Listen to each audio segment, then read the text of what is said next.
Hey y'all, Farmer Dre back at it. Today I'm going to explain 5 things I have learned whenever you start your own tomato plants.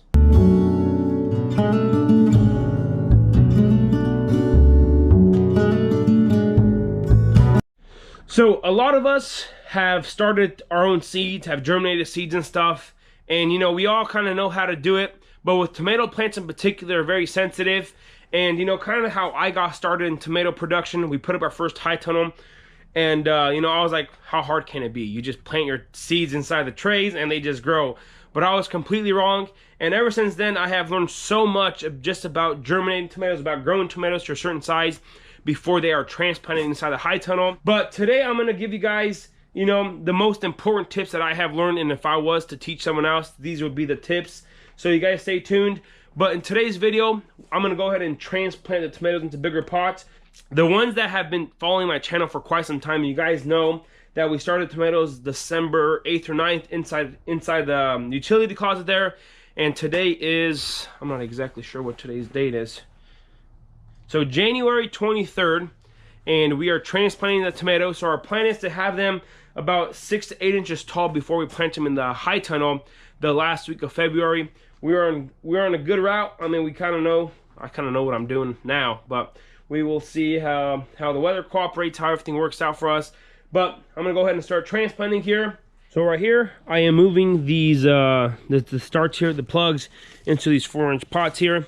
And this is just a regular propagation mix, or just a potting mix. The bags are right there. It's just an all-purpose mix, and I just put them in here. I kind of watered it down to first it has a little moisture, so I don't have to water them for the next couple of days whenever I do transplant them. And the first tip I have learned in the first year, it really kicked my butt, but make sure the day you transplant or do any kind of movement with the tomatoes, make sure it's a cloudy day, it's overcast. And that's one thing I didn't know anything about whenever I first started tomatoes. So how I did it, it was a full day, it was about 75 degrees outside, and I went ahead and transplanted the tomatoes from the smaller cells into the 4-inch pots. I come the next day, and all those tomato plants that I transplanted were all dead. So make sure, tip number 1, make sure it's overcast, make sure the sun is not beaming, and if it is beaming, you know, it's easier just to put a shade cloth or something over you're working, so that the tomato plants will not die.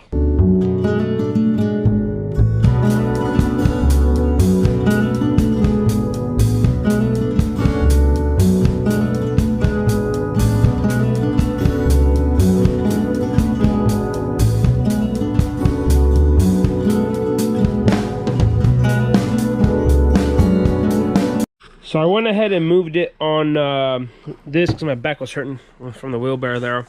But we're moving along here pretty good, and slowly and surely we're gonna get done. I'm gonna continue working here, but the second thing that I learned is temperature on tomatoes is very critical. And you know, to kind of add on that, whenever I planted my first tomato crop, you know, whenever I first germinated my first seeds, I had no idea what temperatures I should have had. And you know, it's kind of sad to say because I was at Missouri State then. I was studying horticulture and different crops.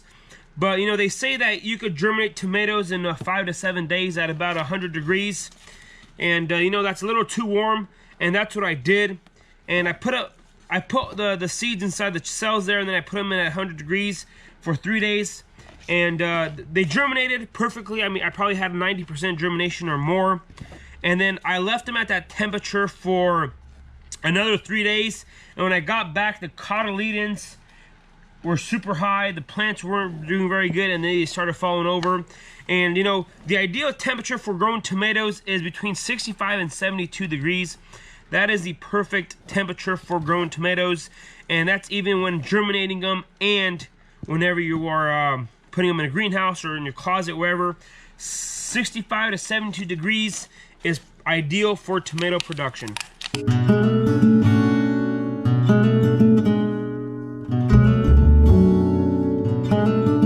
Alright, so the third thing I want to talk about, and I know a lot of people that don't really agree with me on this, but if you're growing tomatoes for farmers market, you understand that, you know, your customers at the market want the best tomato, the biggest tomato out there. And the third thing that I want to say and mention about tomatoes is fertilizer. And you know, tomatoes, they don't really like, you know, that high, a lot of nitrogen, but the fertilizer that does matter for tomatoes exactly is the phosphorus and potassium. And that's one thing I learned growing tomatoes in my first and second year, is that if you don't put enough potassium and phosphorus on the tomatoes, even when they're growing and whenever they are in production at flower, then you will not have a good crop of tomatoes. And you know, that's one thing a lot of people are scared to put on a lot of nitrogen, and we use a high phosphorus fertilizer whenever we do fertilizer tomatoes. Even now, as you guys saw in my previous videos, you guys understand that fertilizer is very important whenever you plant tomatoes.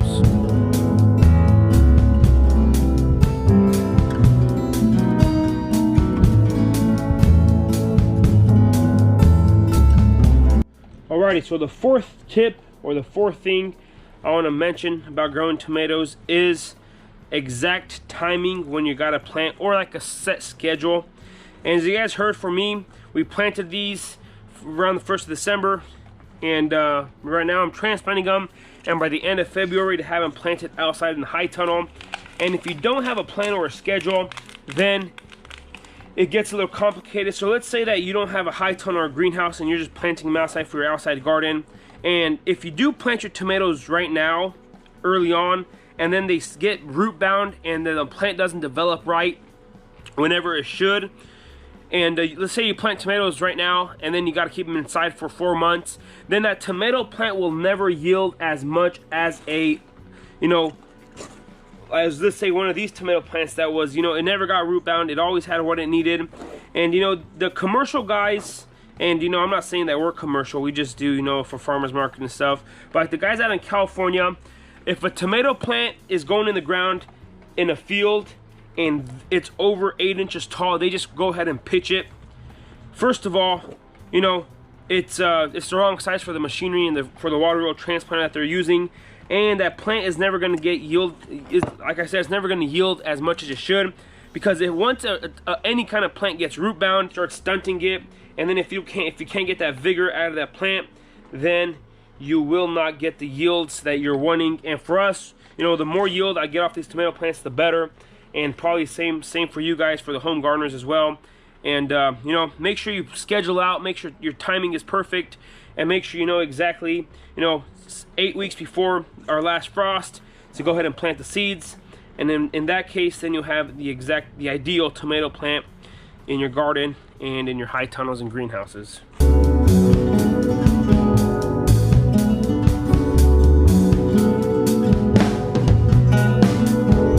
Alrighty, so the last step of them all, and this is not really a step, it's just, you just gotta enjoy tomato plants.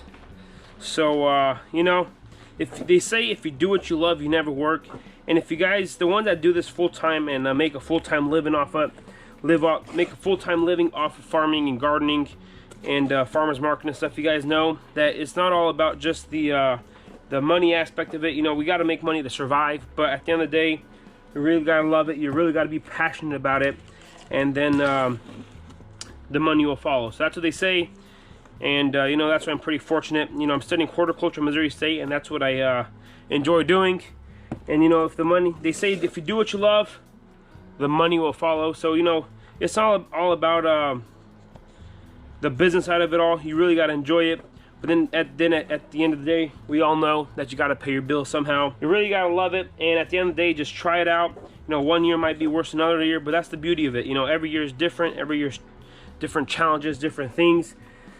And that's the beauty of farming and agriculture in general. You know, it's not the same repetitive thing. You know, if you have a 9-to-5 job, you know, a lot of the time it's just the same thing over and over again. And that's why a lot of farmers and a lot of people in this industry, you know, they love a challenge every day, every year. So it's just, you never know until you try it out. You never know until you actually do it, get your hands dirty, and actually, you know, do it. And then, for like me, after transplanting 512 tomato plants, then I'm, you know, sitting in bed at night. It's like, man, I could have done this a little different, you know. But that's like I said, that's just the beauty of that's the beauty of being in agriculture, and gotta love what you do. So one thing that I forgot to mention, and I guess I'm just gonna keep adding on and talking here. You know, I said 5 at the beginning, but I'm just gonna say what's important to me. And one thing that is very important to me as well is variety selection, and knowing what variety works well on your farm, knowing what doesn't work on your farm. And that's one thing that you as a grower, as a farmer, as a home gardener, you gotta just figure out. You know, we have a really heavy clay soil. We have like a clay loam on our farm, and not all the different tomato varieties work well in our area. So the varieties of tomatoes we do grow are red ones, and if you guys have been following my channel for quite some time, you guys know are the Red Deuce, and then the yellow tomatoes are the Carolina Golds. Those, you know, first of all, we did our marketing, and our customers enjoy those varieties. They like them. They're full of flavor. They last for a long time. And the Carolina Golds as well. You know, they're just, you know, you do your market research, know what your customers want, what they desire, and then you go ahead and plant them. And if you guys watched my growing tomatoes for profit video, you guys know that in my first year, I did try a few different varieties, and then I found out that the big beefs don't work in the area. They do work, but the maintenance on them is a lot higher than these Red Deuce. If you add too much water to them, they just crack and stuff. So these Red Deuce have been a real good success for us. And I talked to other growers, and they think the same way. So it's just, you know, variety selection is huge. I mean, even though you're doing the big slicer, the big steak tomatoes, or if you're doing just the, you know, cherry tomatoes, we don't really do a lot of cherry tomatoes, but you never know until you try them. Different varieties, different rootstocks. And one thing I might try in the future is grafting tomatoes. I was talking to a farmer this past 2 weekends ago at the Great Plains Growers Conference, and he grafts all his tomatoes on a Max Ford rootstock, and he said the yields that he gets is ridiculous compared to on a standard rootstock. And if I ever do get into that, I'm gonna take you guys along. And you know, it's just, you always got to be on top of things. You always got to be, you know, the newest and best system, the newest varieties that come out. So, you know, variety selection is very important also. So as I'm sitting here, I'm just thinking of stuff, you know, and kind of important lessons that I have learned, and, you know, just working here. And a lot of the time, you know, I either listen to podcasts or music or something, but, you know, you'll kind of get sick and tired of those things after a while. But, you know, I just thought of a pretty cheesy tomato joke, and it goes, how do you fix a smashed tomato? With tomato paste. Yeah, it's kind of a lame joke, but it's alright. It is tomato season. We're just about tomato season. Yep. But just look at these beauties. Just look at them. It's gorgeous. Oh man, I'm almost halfway done. Slowly and surely we'll get it done. Alrighty, so one thing I forgot to mention, and I was just thinking about this, is that these Red Deuce tomatoes, they are a high tunnel variety. So they are bred especially to be grown in high tunnels. And if you guys don't have any kind of protected culture, the best variety, in my opinion, to grow outside are either the Celebrities or the Johnny's BHN 589. Those are the most, you know, they're crack tolerant, they're very easy to grow. And my first year growing tomatoes, I did grow some Celebrities in the high tunnel. And, you know, the Celebrities are not a big tomato. They're a medium size, but they, I mean, just beautiful. I mean, they just grew like crazy. So one thing whenever you do variety selection, you got to make sure that you are growing outside a field tomato or a high tunnel tomatoes. And now they have even greenhouse tomatoes, which are bred especially to be grown in hydroponics. So, you know, on top of that variety selection, make sure that you're choosing varieties that are meant to be grown out in the rain in the field, and just special stuff like that.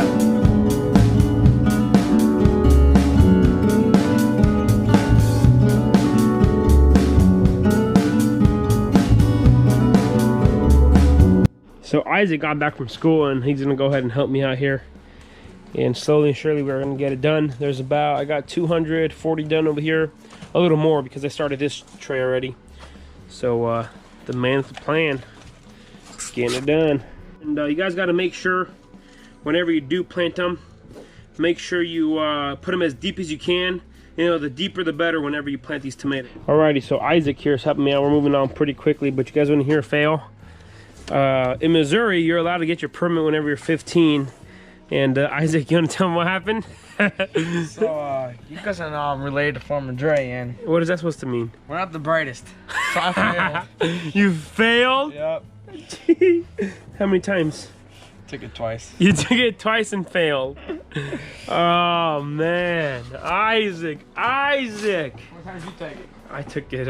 Nobody's not supposed to know that kind of information about Farmer Dre. You know what I'm saying? But we're moving along here pretty good. Putting them in these trays here, so we don't have to move them in the spring.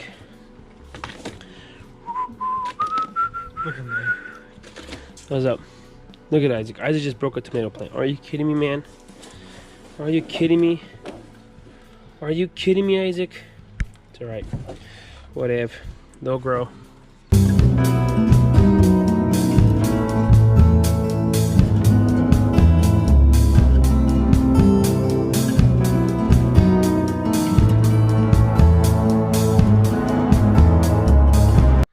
Alrighty, y'all. This is going to be pretty much it for today. Isaac and I are going to go ahead and finish here. And the reason we're stopping here with the filming is my GoPro battery is almost dead. So we are going to go ahead and finish up here tonight. We have about 100 plants left. So I planted 512 seeds. But, you know, we had about 97% germination. Not too bad. But whenever we're done, we'll have about 500 plants done. So these are all the Carolina Golds right here. And then the Red Deuce are the rest. And then we're going to go ahead and finish that front table there with the Red Deuce.